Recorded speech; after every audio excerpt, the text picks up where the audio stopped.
Hello, ladies and gentlemen. Thank you so much for joining us today on our program, The Dynamics of Choice.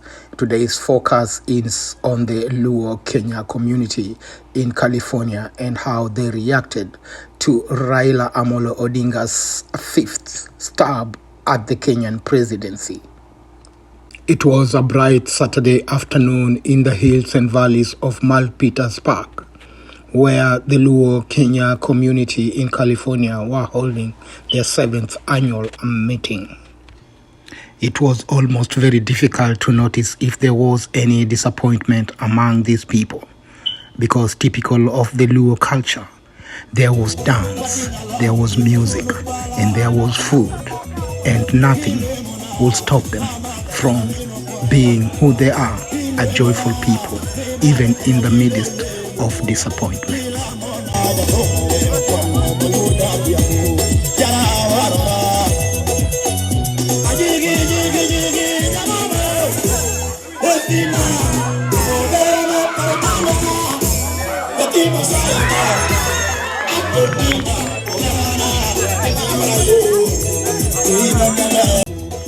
The chairman of the Luo Kenya community might have sensed this despair among the people and invited them to come up and share their views on the just concluded August 9th presidential election. Let's listen. Prove that fraud was done. In other words, are they capable of even going into the main server and discovering that actually something went wrong there? Is that possible? I don't know. I'm asking a question. Is that possible? If it's possible that the court can go even into the main server and do this thing all over again, I believe we're going to win. If they are able to do all this, because definitely there was fraud that took place. It's a matter of finding it, justifying that it was done, and correcting the whole thing. And if you ask me, they should automatically declare the winner there and then. No going back to elections again. A waste of time and money for people. Yeah. He's a politician.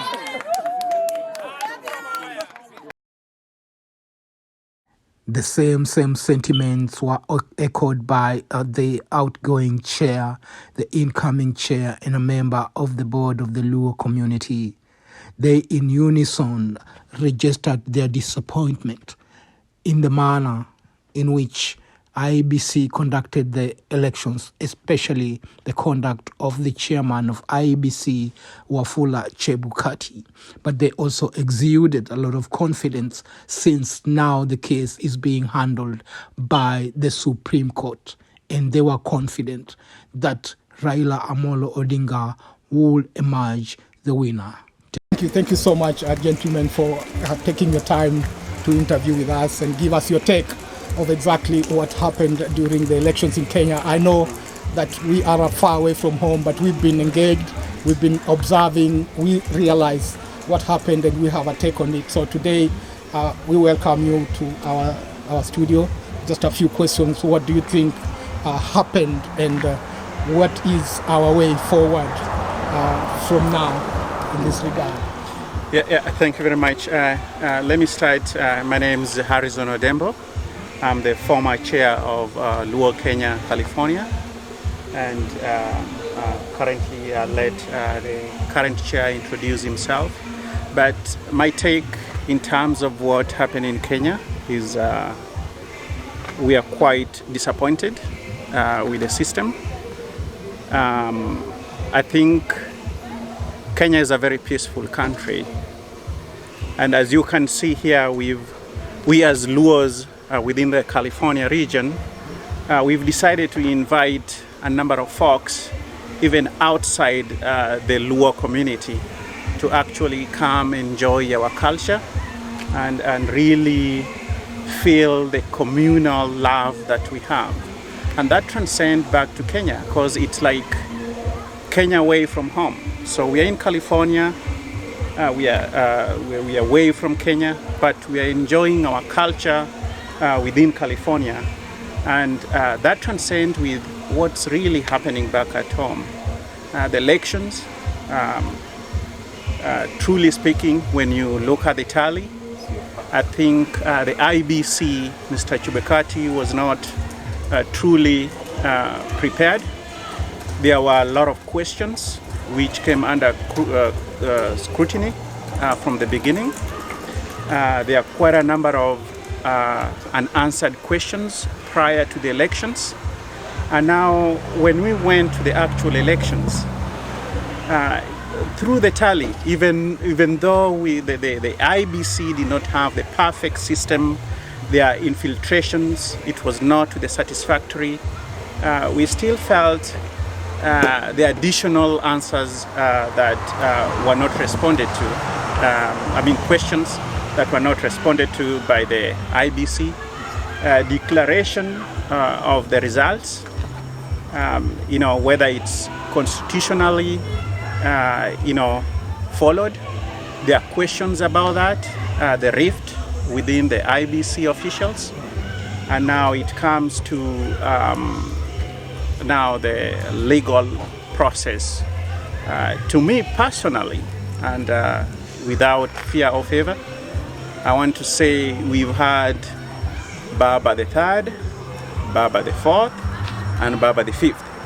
And I want to say that let the legal process take its course. It's going to go down the history that forever we'll never have someone like Raila Amolo Odinga. Thank God for devolution.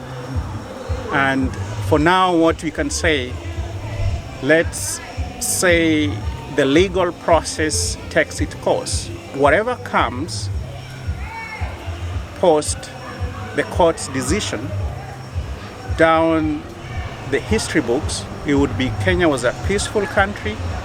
We gave the legal process a chance, and whatever the outcome is, we are going to respect it. We are going to, we can't ban our country. We have to work harder. That being said, let me pass it over to our current chair. Yeah, thank you very much. Thank you. Good, Harrison. Thank you for answering a lot of the questions. I'm in line with everything Chairman Harrison said. My name is Billington Bolo. I am the founder and chairman of the association, and I was chairman before. I termed out, and it went to Chairman Harrison, and it came back to me. A very strong association. We are extremely displeased that we are back in the same situation we've been in over and over and over. We need to get it absolutely right so that we don't have to be going to court. Tampering with ballots and with election material should be a felony, straight up felony. And we're very disappointed that nothing is being done, taken care of, with the ballots being tampered with. There is something wrong, and that's why the 4 members of the Electoral Commission went out live and spoke out against the results of the elections. Our members are free to speak, and we allowed them to speak at our annual summer party today, so we can resolve and have some minor closure. There is no full closure on this. We are extremely disappointed that we keep on voting, and as we vote, our votes don't count. We would like that Kenya to resolve that situation. And the U.S. also needs to be involved, because the United States knows what's going on, and it appears that the United States is supporting what's going on. And the members, that's coming from the members and myself personally. We need to get this straight. So overall, we are extremely disappointed that we have to go through the same thing over and over, and that Raila Odinga is missing the chance of his presidency. He has helped the country a long way.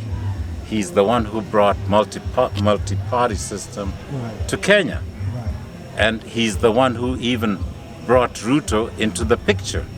So he needs to be respected, and we leave it to the courts to take care of it. Thank you very much. Even as we continue to our next speaker, I would like you to also try and address the issue of post Raila Odinga in the Kenyan politics. What do you think? Do you think this is the end of it, or do you think we still have his power, his shadow all over? And who next after Odinga in this regard? Okay, thank you very much for your question. First of all, I'll introduce myself. My name is Oliver Mbolo. I'm a resident of Los Angeles, but I happen to be here today in the Bay Area for this gathering. This is my elder brother, Billington Mbolo. So I always come here on events. COVID kind of put things apart. But back to your question, this is not going to be the end of Raila and his politics. He has fought so hard for Kenya. He's the one who brought multipartyism in Kenya. He's the most experienced politician. I don't see him quitting. He's a seasoned politician. He'll find a different way to try and help the country get forward. Even if Kenya does not have the office of the opposition, Raila will still be relevant. He's not going to be irrelevant at this time. He's going to leave a legacy. His legacy will be remembered. So even when he's not there, he will still be there in spirit.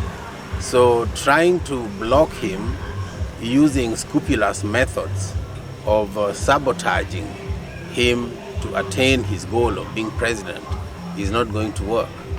We need a good democracy. We want a country that's run by the rule of law. We want a country where a protection in law is a protection in act. What we saw going on with the IBC is a big shame to the world. We have the chairman, who is the CEO, Fula Chebukati, and we have commissioners that are under him. The commissioners have a role, like in any organization. The CEO cannot just turn around making decisions without agreement of the commissioner. So now things are going to court. We have a strong feeling that the courts have jurisdiction in this case, and we believe the court is going to make the right decision. We are going to respect what the court is going to say or do, because we are law-abiding citizens. If you look at it, I believe the politicians are not honest to the Kenyan people. You look at the voting, how it happened from the diaspora votes. The diaspora are people who are educated. They are people who could see far. They are people who are not bribed. The diaspora are honest. They voted more for Raila Odinga than William Ruto. But in Kenya, we see totally different. What we have is that the deputy president is using the younger generation, the disenfranchised population of Kenya, who are the young people. What he's doing is giving them money. He's not honest to them. All those promises he's giving them, Kenya does not have that type of budget, does not have that type of money. What he should have done, he should have been honest to these people. But what he's done is giving them false hope. So this is going to backfire. He's going to have a hard time ruling the country because of all the corruption that's been going on, all the money that has been looted. His deputy is practically a convicted felon. He had a court case where they found he could not prove where he got his money. So we don't want those type of people in leadership. The office of the president has the assistant, which is the deputy president. They both have to be guided by some ethics. So right now, the office does not have any ethical standards from the president to the deputy president. That's right. So Thank you. You mentioned something very interesting about the diaspora community. Do you think the government needs to do more to involve the diasporians in the political discourse that's happening in Kenya, Mr. Chairman? Yes, certainly. The diaspora consists of the population is spread out between Luos and Kikuyus and Lango. It's a wide diaspora, and it's a diaspora. The diaspora is not touched much with all the bribery going on. The diaspora is a more accurate vote of what is really going on. So things need to be done more for the diaspora regarding voting. The elections, the paperwork for the elections, all should be sent out by the embassies to each of the people in the diaspora. Thank you so much, gentlemen, for taking your time to talk to us about how you feel with what has just happened in Kenya. And now we are looking at the court cases that is coming up maybe in 1 week. And I'm sure we'll keep in touch, get back to you to hear more about what you feel in terms of what the outcome of the court case will be. I appreciate you being with us today. Thank you. And there you have it, ladies and gentlemen, from the leadership of the Luo Kenyan community in California. They have spoken about the disappointment, yet they continue exuding a lot of confidence and hope that the Supreme Court will be able to render its judgment, and they will respect whatever judgment that comes up. Thank you so much, ladies and gentlemen. Please visit our channel BTIU-STUDIO for more analysis. Thank you.